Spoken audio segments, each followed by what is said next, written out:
Now, Chuli Yu, SHOAL's US coordinator, is going to bring together a series of short presentations from SHOAL partners, some of which will be live, some of which will be recorded, to highlight recent successes in the field. So, Chuli, over to you. Thank you, Michael, for the kind introductions. A very warm hello to everyone, and a big thank you to all of you again for taking the time to be with us today. In this segment of our meeting, we would like to present a selection of our partner from around the world, highlighting the important work that they do and the impact that they have had on freshwater fish conservation. We also want to apologize that we are unable to feature every single one of you and all the important work you do, given the format of our meeting and the time we have, though there will be ample opportunities in the future. I also would like to take a moment to thank all of our partners who took the time to create these videos that we are showing today. Also, the partners who are presenting live with us today. Tropical Conservation Society. They are a young NGO comprising of three passionate early career conservationists, Binda Ikaputri, Ahmad Rabut, and Muhammad Sultanant. With support from SHOALS and ASAP, they have been working tirelessly to gather data and raise awareness of West Kalimantan blackwater ecosystems and the priceless endemic species found in them.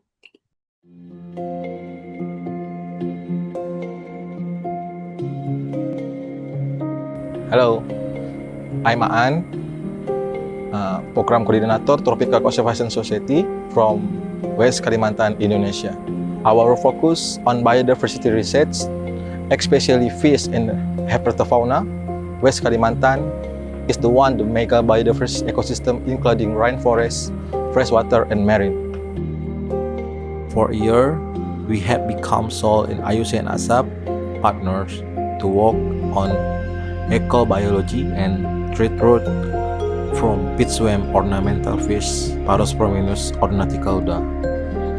This species list is critical, endangered, and endemic to Borneo. One of the most challenging part of the project is identifying the distribution location.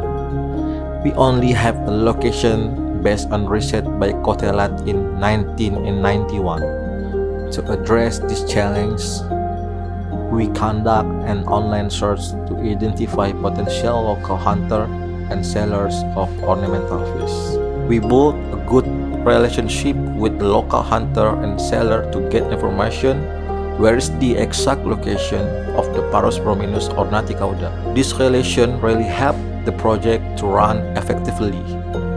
Parosprominus ornaticauda is often sold internationally, so this species is not very well known by the public. We also start a hearing session with the local government and the university to introduce this beautiful species. In this project, we include university students and young local conservationists to become our technicians in the field. They learn about fish diversity and how to collect population data. This project from 2024 to 2025. Already, this population monitoring and identifies trade routes. The information hub can bring conservation strategies to protect Parosprominus ornaticauda and pitchworm ecosystem. We also find that this species is fully collected from the wild by hunter. We need to study how to make sure this species will stay in its natural habitat and the livelihood of local hunter and seller. The other threat to this species are habitat degradation, palm oil plantation, illegal logging, gold mining, drug, fish harvesting during the dry season using toxic plant roots and pesticide. Thank you for your support, and we are sure this small step will have a big impact on the future. Our next partner is Alex McWilliam, who is the Senior Program Coordinator for Species at the IUCN Asia.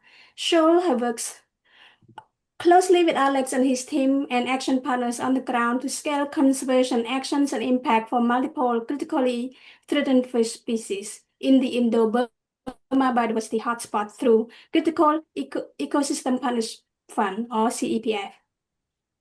Hello and greetings from the IUCN Asia Regional Office here in Bangkok, Thailand. My name is Alex and I'm the Regional Coordinator for the Species and Habitats Program area.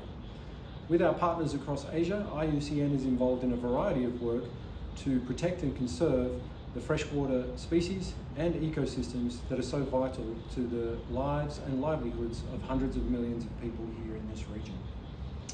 In recent years, we've partnered with the Critical Ecosystem Partnership Fund, or CEPF, to deliver grants that empower civil society organisations to conserve biodiversity in the region. As part of this initiative, last year we partnered with SHOAL to hold consultations in 3 countries, Cambodia, Laos and Thailand, to understand the conservation needs of several threatened species of freshwater fish and to develop project ideas to address those needs. We then invited those civil society organisations to submit project proposals, and ultimately 5 were selected for funding. 2 of these projects focus on action on the ground to conserve critically endangered and endemic species that often receive very little attention. This includes Sompox's rasbora and also the crabby mouth-brooding betta, which both occur here in Thailand only. 2 other projects involve engaging local communities to protect and conserve the vital habitats of 2 other important species, the giant freshwater stingray and the Mekong freshwater stingray. One particularly interesting project is being implemented by the Royal University of Agriculture in Cambodia. The mighty Mekong River, which runs through Cambodia, is home to around 1,300 species of freshwater fish, many of which are threatened and unfortunately are only sighted on very rare occasions. To conserve a species, we really need to know about where it occurs and how it moves over time. And in a waterway like the Mekong River, which is so massive and murky, you can imagine how challenging this is. Now, traditionally, data about these types of species in the Mekong River has been collected by fishers on paper. That data that they collect on paper is then collated and analysed. But as you can also imagine, this takes a long period of time. Now, the university in Cambodia is bringing a technology upgrade to this process. They've developed a mobile phone application which allows fishers to collect vital information about species that they catch and then upload that to servers in real time. In just the first 2 months of testing, the app is being used by 30 fishers along the Mekong in Cambodia, and they've collected just in that time over 450 records of threatened fish species. And this includes records for species that are often very rarely sighted, like the giant Mekong catfish and also the giant barb, which are massively impressive species that occur in the Mekong River. All of this data is shared with government agencies to help inform and advise conservation action on the ground. This project is a great demonstration of how academic institutions, local communities and partners like CEPF, SHOAL and IUCN can work together to utilise new technologies to help us learn more about the natural world in which we live and how better to conserve it. This brings me to my final point today, which is the importance of partnerships. No one actor or organisation is going to be able to successfully turn our biodiversity crisis into a biodiversity rebound. Let us establish partnerships along the chain of actors at the global to regional to national and to local levels. Establish relationships and partnerships that are mutually beneficial to one another.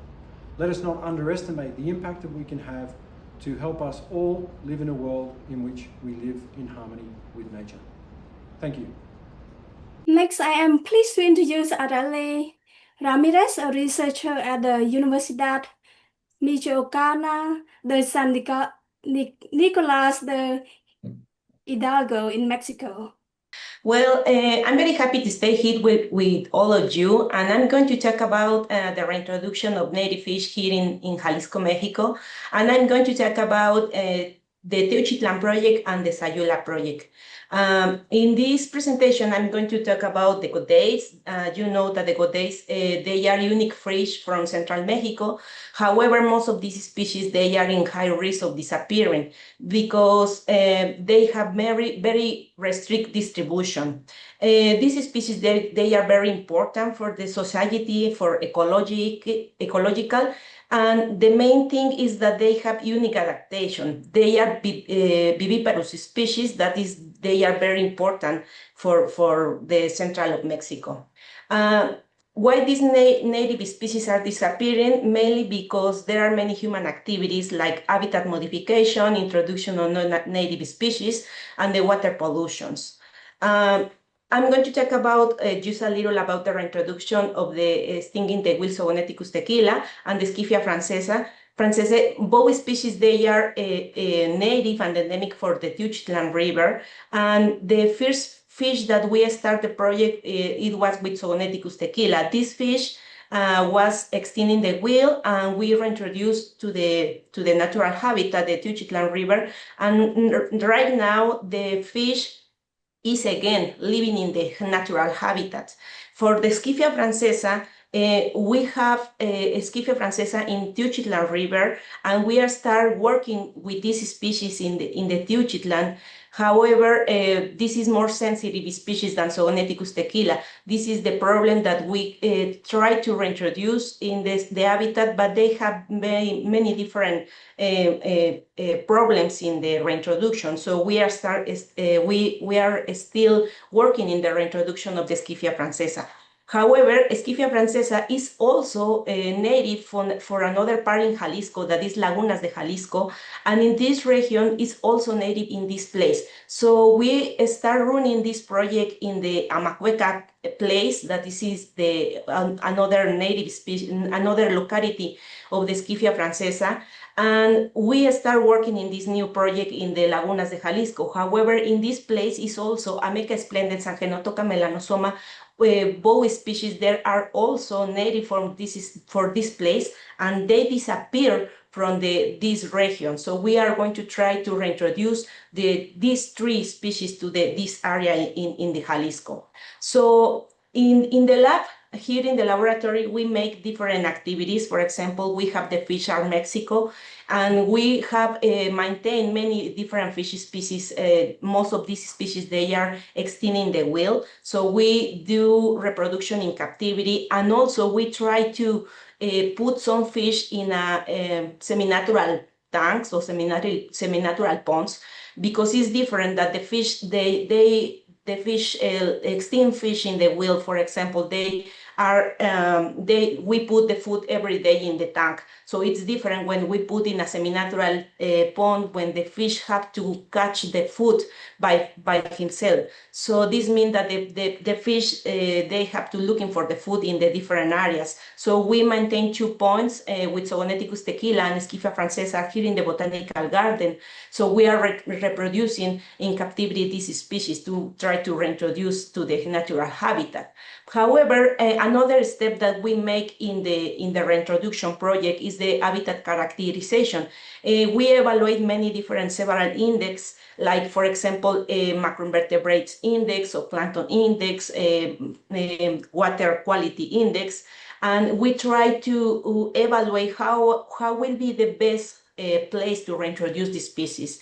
What is the best place with the different food that the fish can eat, and what are the other fish species that exist in the different places. So we evaluate the reproduction, the feeding, and the behavior, because it's very important to try to understand how are the conditions right now in the different places to reintroduce the fish species. And one of the other things that we made is the control of the exotic species. So we try to control the exotic species. However, it's not very easy to do it. This is the reason that we create different experiments, for example, with mesocombs, that this kind of things. And we try to put native species with exotic species, and we evaluate the behavior of the species and how they are, how they can combine in the same habitat. So another thing that we made in the reintroduction, principally in the Zoogoneticus tequila project, we put some small marks in the fish, and this is like a tattoos that we put in the fish to know when we put the fish in the water, we can evaluate if it's the same fish that we put or it's different fish that they born in the new habitat. And also we make the monitoring of the fish species, because we put the fish, we made the release of the fish in the habitat, but then we need to monitor the fish and they are still living in the area. Finally, but not less important, is the environmental education. In the Teuchitlan project, we have a very big environmental education project.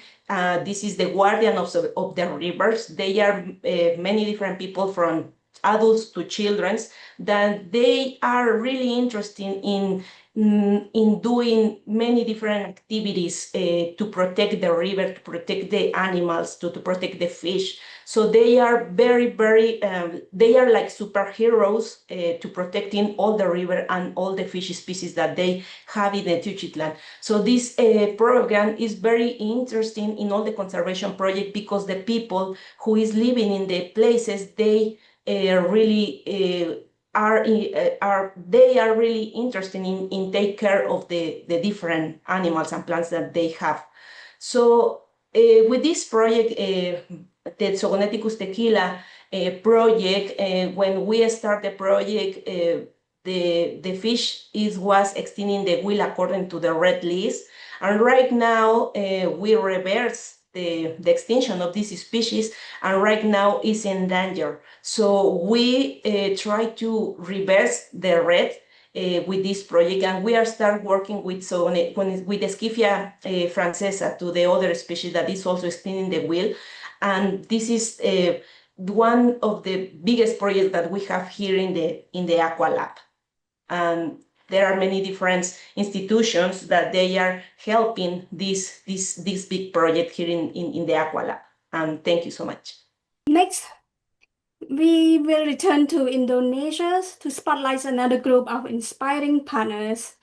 Muriel Hassan from Ilanga Universities, with his dedicated collaborators from the University of Leeds, Universitas Bangka Belitung, and the National University of Singapore. Together, they are working to protect the critically endangered beta budigala that inhabit the pit swamp forest of Bangka off the eastern coast of Sumatra. Okay. Hello everyone. I'm Fir Hassan from Airlangga University, the coordinator of the Beta Burdigala Conservation Project in Bangka Island, Indonesia. Now I want to share my screen first, and I want to tell you about three main program of this project. Okay. For the first, exploration and mapping. The second, captive breeding and restocking. And the last, establishment of the fish sanctuary. This is the mapping and distribution. We collect several data in the whole of Bangka Island and found new location.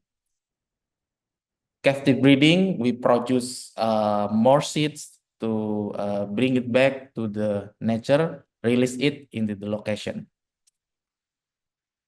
And the last, establishment of the fish sanctuary. Yeah, in the new location, based on our data, there are 15 hectare pit swamp that prospective to establishment of fish sanctuary. Yeah, okay, this is the location. So Beta Brudigala is the heart of the pit swamp forest. Saving it means protecting all components of the ecosystem. Thank you. Border team also has sent us a footage of a group of juvenile beta budigala being released back into the wild.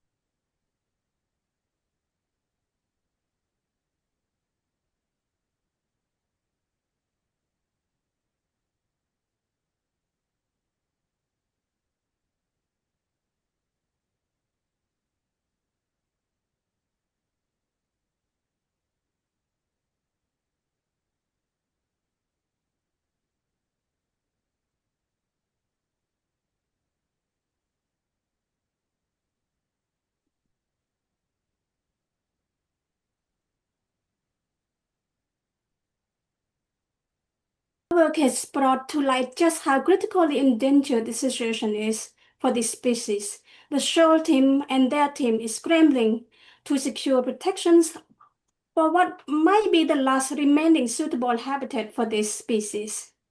So now we would like to turn your attention to the mainland Southeast Asia, the Mekong. So for those of you who don't know me, the Mekong is very close to my heart. It's where I grew up, and it is also where I first developed a passion for fish and conservation. One key actor in the region is the Wonders of the Mekong. Wonder of the Mekong's efforts aim to enhance resilience, promote sustainable development, and create partnership in the lower Mekong region through research, capacity building, and outreach. Today, we have Zeb Hogan, the director of the Wonders of the Mekong and the faculties of the University of Nevada at Reno. Some of you might have known him from the popular Nat Geo Wild television series called The Monster Fish. But without further ado, I would now hand over to you, Zeb, to share more about the Wonder of the Mekong program. Thank you, Julie. It's great to be here. Thanks, Mike, and nice to see everybody. Julie, can you hear me? Everything's okay? Yeah, Yeah. great. Okay, great, thanks. So it's my pleasure. My name is Zeb Hogan. I'm project lead of the Wonders of the Mekong program, which, as Julie said, focuses on highlighting the many values of the biodiversity and fisheries and ecosystem health of the lower Mekong Basin in Cambodia, Thailand, Laos, and Vietnam. We work with local communities, NGO partners, and governments to conduct research, capacity development, outreach, and direct conservation action. And I think what the project is best known for is integrating those four components. So supporting graduate students to conduct research with communities and then disseminating the results of those research to a broad audience for conservation and policy impact.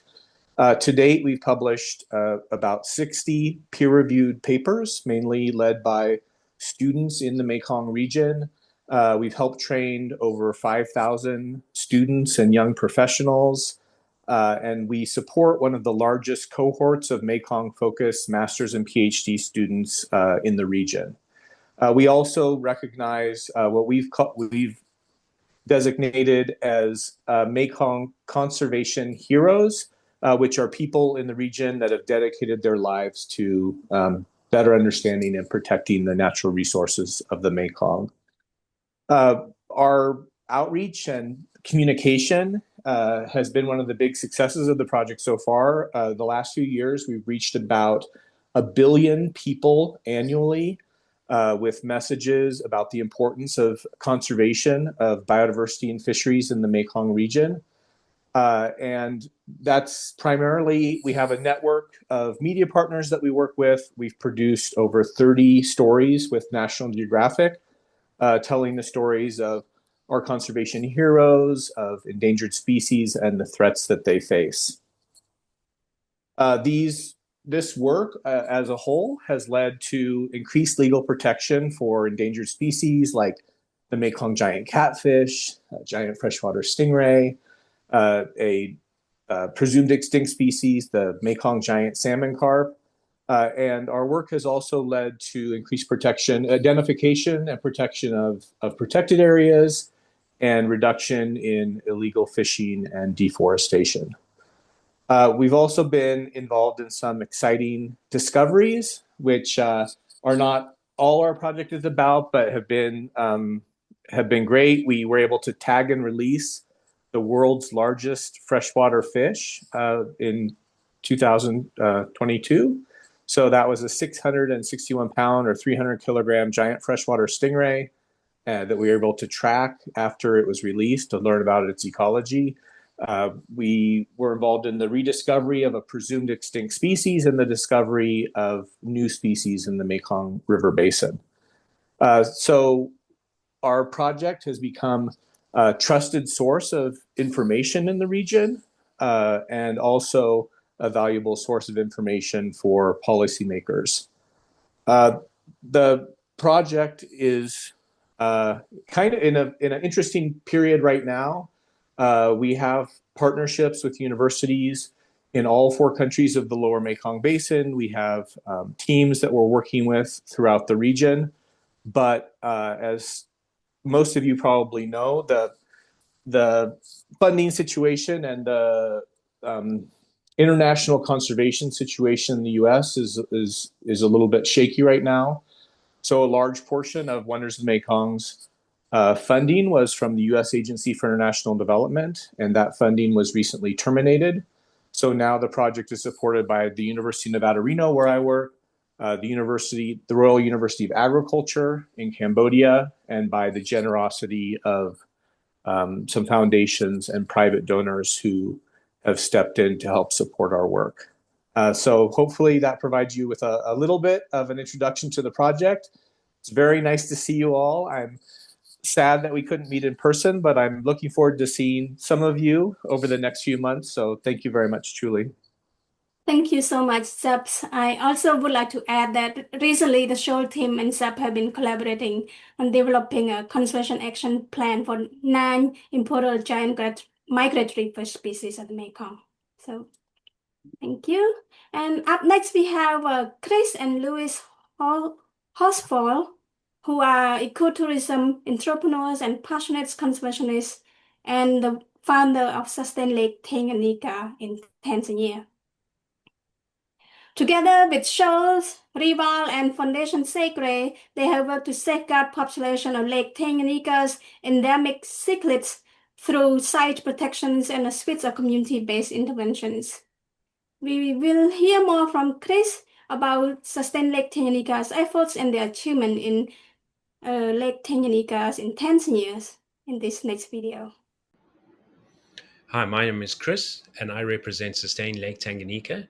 And together with SHOAL, Rewild, and the Segre Foundation, we are protecting one of the jewels of Africa. Lake Tanganyika is the longest lake in the world and the second deepest lake in the world. It is now considered to be one of the most intact biodiversity hotspots left on the planet. Most importantly, the lake is home to 252 species of beautiful cichlid fish, and over 220 of those are endemic to Lake Tanganyika, i.e. found nowhere else on the planet. Why worry about these fish? Well, like most water bodies around the world, there's more pressure on all the fish. They're all being caught for consumptive purposes. So there's a lot more pressure on water bodies around the world, including Lake Tanganyika. However, the cichlids have a double whammy. Because they are so beautiful and ornate, they are caught and extracted live for the aquarium businesses around the world. Under our grant, our main objective was to secure a lease on Nkondwe Island, which is one of 7 islands found in Kipili, a small village in the remote part of southwest Tanzania. We secured the lease in October 2023, including a 1-kilometer radius around the island, making it the first protected area on the lake outside of a national park. We now have a dedicated boat and a dedicated patrol team to patrol the waters, including Nkondwe Island and the 1-kilometer zone around the island. We are patrolling at least 15 times a month. Under our grant, we are also working with an app developer called Cluey. We are developing their first waterborne app for patrols, and we are using that to collect all the data from our patrols. On an ongoing basis, we also dive recreationally around Nkondwe Island, and on every dive, we constantly coming across abandoned old fishing nets. Although they are abandoned, they are still dangerous to the fish populations underwater. So we always, if we come across nets, we always collect those nets. And under the grant, we are also raising awareness in general regarding education of conservation. We're working from school level up to fisherman level to teach them and educate them about the importance of conservation.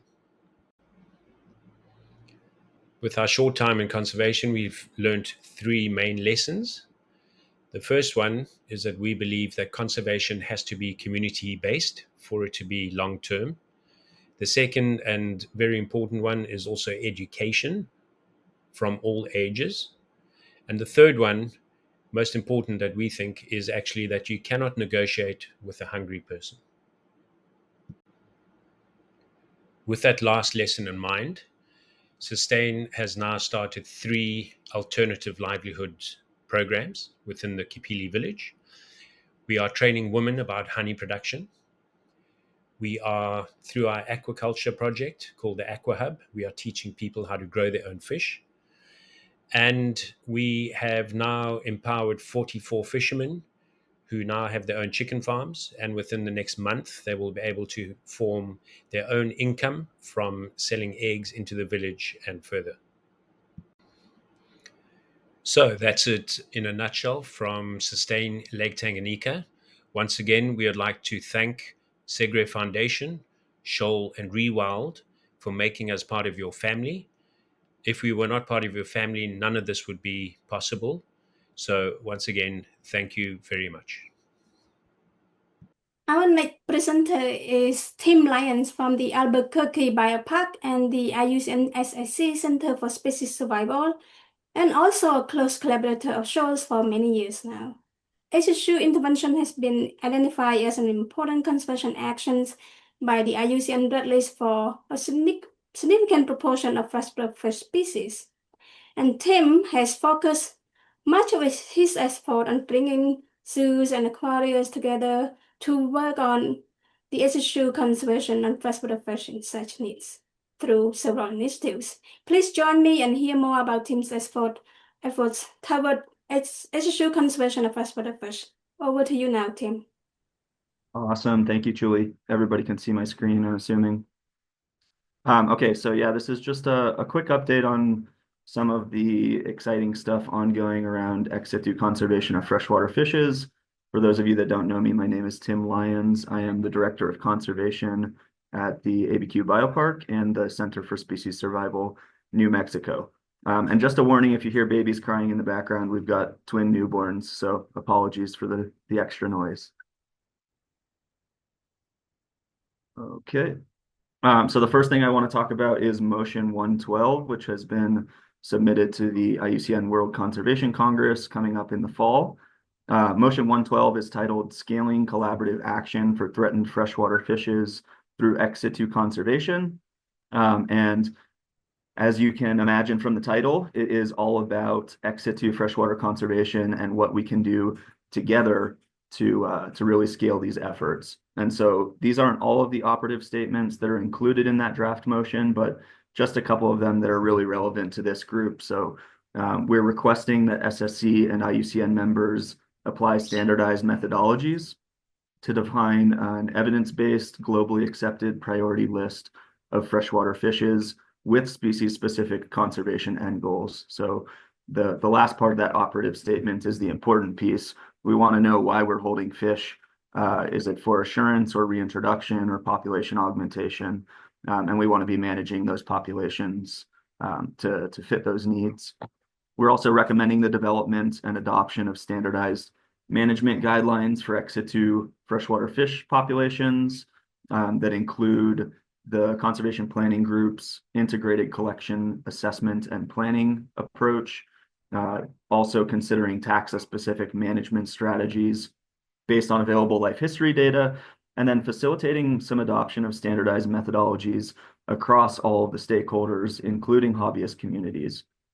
And then the last piece, number 4 there, that I don't think anybody has really cracked the nut on this yet, but we're urging the Species Survival Commission to engage in a standardized communication and data sharing platform that leverages and elevates the ex situ potential of hobbyist communities. Okay, and so kind of on the back of that motion, we expect the motion to be pretty non-controversial. There's been some good discussion online, and I know a few co-sponsors are in this meeting, so thanks for your support on this one, guys. But in order to kind of front load some of those operative goals of Motion 112, we are planning to put together an ICAP methodology process for freshwater fishes. And so it'll be facilitated by the Conservation Planning Specialist Group. We'll hold an in-person workshop probably in Q2 of next year here at the ABQ Biopark. And we really want this to be a co-design strategy with in-situ stakeholders as well. So ultimately, what we're hoping for is a collation and synthesis of all of that relevant life history and husbandry data to inform the likelihood of success for ex situ across a number of different species. We want to create a science-based, globally accepted priority list that we can all really rally behind for freshwater ex situ conservation. And that'll be drawing from Shoal's blueprint of 1,000 species, and again, applying that ICAP filtering process. And then we want to develop species-specific conservation recommendations and inform future recommendations for things like standardized biobanking, genetic management, and data platforms that harness the collective potential of hobbyist communities around the world. I think that's all I've got. Really looking forward to getting started with this data collection process, and hopefully at some point in the next 18 months, we will all have a consolidated list of the world's most priority freshwater fish species for ex situ conservation. Thanks, Julie. And if anybody has questions for me, just shoot me an email or a chat message. Thanks. Yes. Thank you so much, Tim, for taking the time to be with us today. I know you're super busy with the twins now. Our next speaker is Mihi Topler. So one of the reasons that freshwater fish are often overlooked is that many species remain hidden beneath the surface.